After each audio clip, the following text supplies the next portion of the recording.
As multiple cruise missiles off the east coast of South Korea. Before the news in detail, here is a special message. Governor Chukwuma Soludo has come for a total turnaround maintenance of the Anambra State economy and promotion of core Igbo values. Let us give him maximum support for the task ahead. Good evening and glad to have you join us on the news tonight. My name is Maureen Stone Enujoke. Determined to achieve zero maternal mortality in the state, the Anambra State government has commenced training of the use of anti-shock garments in cases of postpartum hemorrhage in women. The training was organized by the State Ministry of Health. Correspondent Mozobileri tells us more.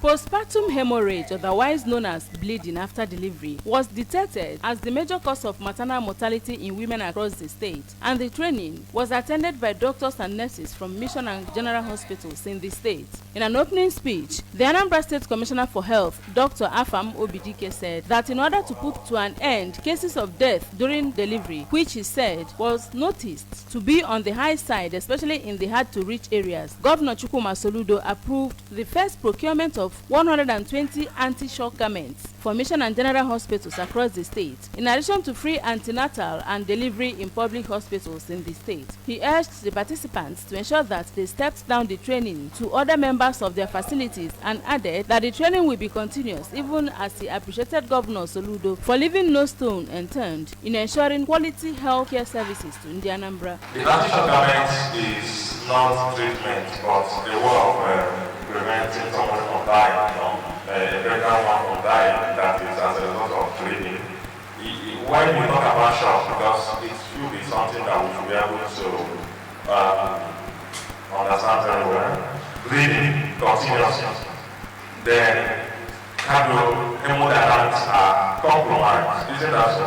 When I mean the hemodynamics, the BP is not shutting down because there's a specific time, there's a specific definition. The pulse rate started pushing up.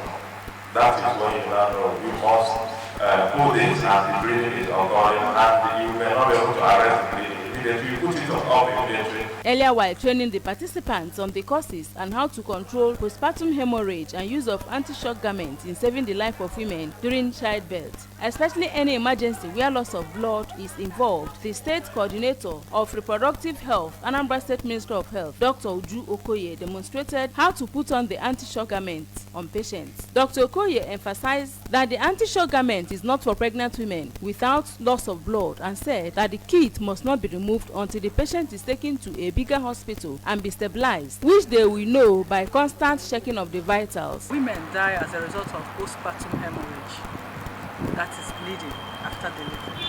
So we now thought through how to eliminate and stop this maternal mortality. So one of the actions that the State Ministry of Health has embarked on is the anti-shock garments, which is a first aid used in stopping bleeding, especially during postpartum hemorrhage. And the state governor, Professor Charles Chukwuma Soludo, procured 120 units of anti-shock garments. In their separate reactions, some of the participants, Doctors Ifani Adehuba from General Hospital Okija and Gabriel Odeze from Agwata Diocesan Hospital Ibuku, and the nurse, Ms. Favour Udaja, said that though they were aware of anti-shock garments, they have been able to know how to wear a patient the garment and other aspects of child delivery, as well as how to save life during emergencies, promising to step down all they learned during the training. There is some added knowledge we got today. The aim of everything is just to save life, to make sure that no woman dies of postpartum hemorrhage. Highlight of the event was the demonstration on how to use anti-shock garments. In Oka, I am Ngozi Obileri for ABS News.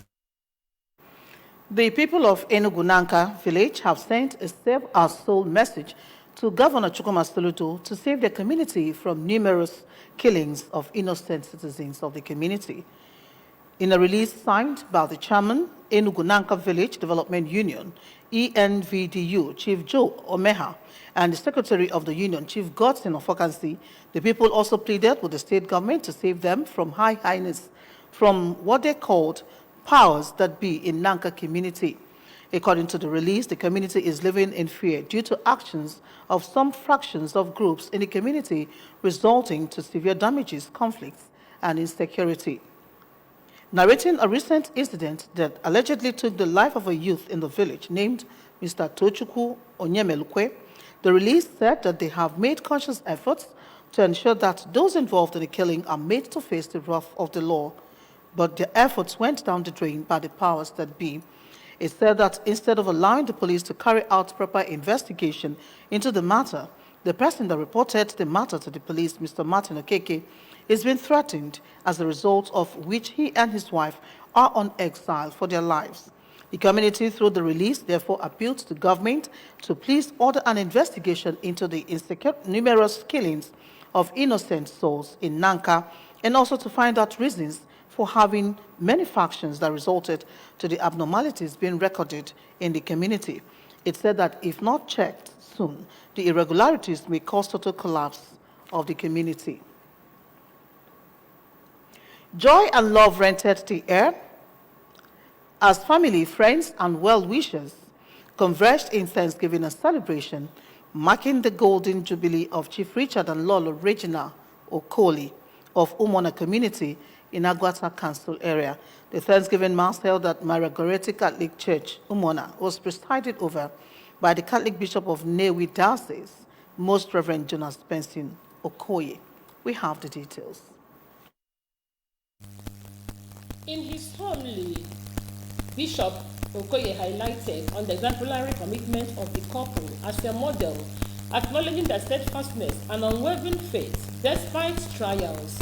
The prelate stressed the need to lay strong, lasting foundation that will stand the test of time, commending them for building total trust in God for their marriage, which took place in 8 December 1973. This night will come on sacramental believing. All Nigeria from Ephesians chapter 5, verse 32. Also, sacramental hot money. Ego out of legal to disobey in the iglesia. Mehana and Woye Ahu Sike na ha Wazi ha ume na Madina ha Magowe ha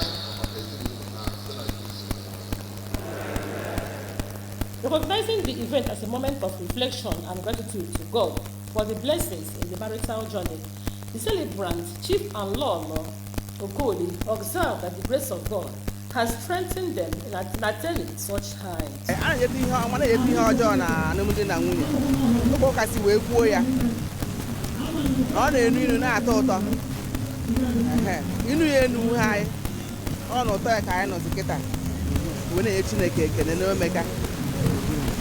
At the reception held in the family compound, guests who came to share in their joy offered goodwill messages laced with prayers for God to grant them more life. In an interview, some of the children, including Mrs. Blessing Anna and Mrs. Perpetua Ofedu, while expressing gratitude to God for the memorable event, said their legacies will continue to inspire them. For one of the sons-in-law, Aike Anna, the celebration is a testament of God's faithfulness, notwithstanding the pressures of life, describing the event as a momentous landmark in the marital journey.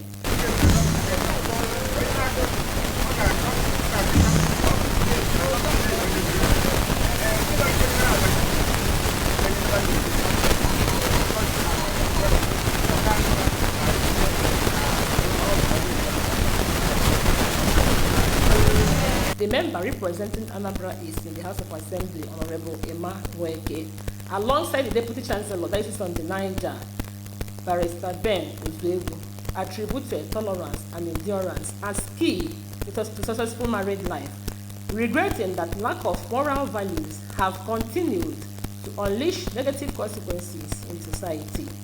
Other dignitaries, including Barrister Bat Ibilo Sam, and a host of others, in their goodwill messages, prayed for more life in good health, renewal of marital vow, cutting of cake, and dance by the celebrants featured at the event. From Umona, Odinaka Mwolisa, ABS News. The National Drug Law Enforcement Agency, NDLEA, has declared wanted an ex-beauty queen, Miss Aderinoye Queen Christmas, also known as Miss Queen Oluwadamilola Aderinoye. According to a statement issued by Femi Babafemi, the NDLEA's Director of Media and Advocacy, the suspect, who was Miss Commonwealth Nigeria Culture 2015/2016 and founder of Queen Christmas Foundation, deals in illicit substances. Babafemi said that 606 grams of Canadian loud, a synthetic strain of cannabis, an electronic weighing scale, large quantities of drugs, packing plastics, a black RAV4 SUV marked Lagos KSF 872 GQ, and her picture frame, among others, were recovered from her home during the search witnessed by the state officials. North Korea has fired several cruise missiles in waters off the east coast, South Korea's military says. In recent months, the nuclear-armed communist state has tested missiles repeatedly, raising regional tension. Neither the number nor type of missiles is clear yet. North Korea leader Kim Jong-un has been increasingly aggressive in his policy direction and rhetoric in recent months, ending several agreements aimed at peacekeeping and ramping up military action. The Super Eagles of Nigeria will face Angola in the next round of the ongoing African Cup of Nations in Côte d'Ivoire. Nigeria will play the giant Sable Antelope in the AFCON 2023 quarterfinals by 6 p.m. at the Felix Houphouët-Boigny Stadium, Abidjan, on Friday, February 2, 2024. Decisively, Ademola Lookman's brace gave Nigeria the win over the indomitable Lions of Cameroon in a hard-fought game. Moreover, the Super Eagles remain unbeaten in their tournament. Remember that you can follow news and programs on ABS from any part of the world by liking our Facebook page. Follow us at ABS Radio Television. Subscribe to our YouTube at youtube.com/ABS Television, okay? And on Instagram at ABS Radio TV. You can also log on to our website at www.absradiotv.com. And a recap of the main points. Anambra State government committed to reducing cases of maternal mortality. Residents of Enugu Nanka village have appealed for state government's intervention in civil unrest. National Drug Law Enforcement Agency has declared former beauty queen wanted for drug trafficking. On the foreign scene, North Korea has fired multiple cruise missiles off the east coast of South Korea. And just before we go, the special message. Governor Chukwuma Soludo has come for a total turnaround maintenance of the Anambra State economy and promotion of core Igbo values. Let us give him maximum support for the task ahead. And that does it on the news for tonight. Thank you so very immensely for watching. My name is Maureen Stone Enujoke Kachifo.